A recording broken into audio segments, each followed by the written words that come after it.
And so I saw them down at Pizza Hut, and I looked over at Ernie, and he was holding little Paul in his arms and smacking him in the face. Smack, smack. He was smacking him hard.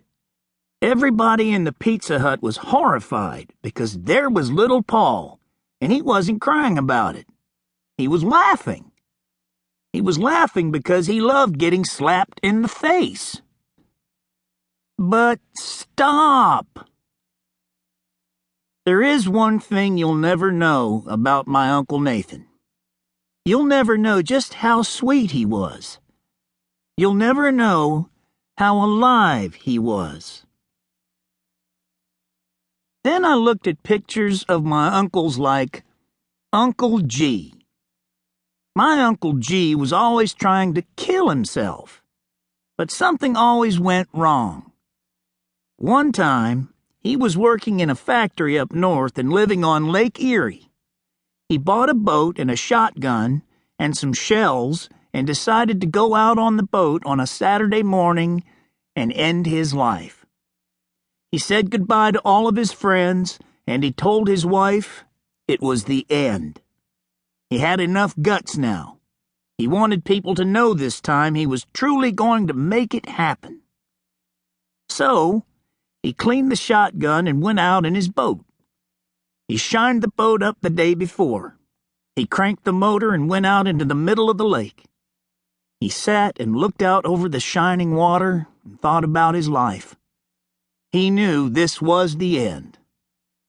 He clicked off the safety, put the barrel in his mouth, and pulled the trigger. Nothing happened. He was still alive. He cracked open the shotgun and he saw it wasn't loaded. When he cleaned it earlier, he took out the shells. He left the shells on the bed.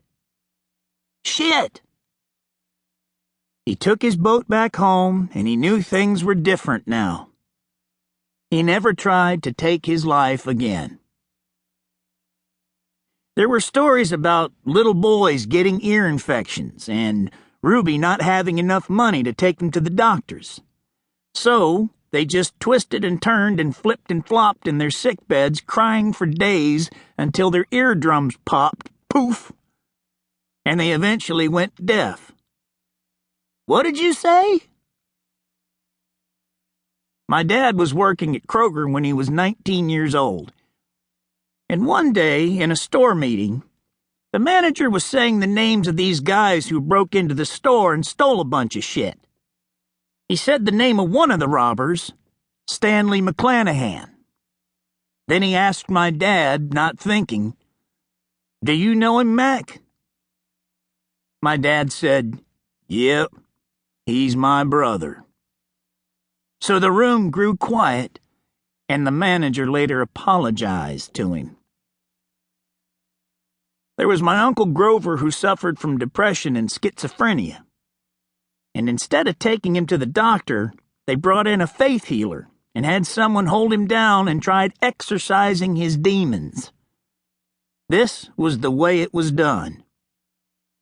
Demons. There was a picture of Elgie's family I found, all 11 of them lined up in a row, and so I asked my grandma, "Well, who's that and who's this?" She said, "That's so-and-so, and she killed herself." Then I said, "Well, who's this and who's that?" Ruby said, "Oh, that's so-and-so. She killed herself."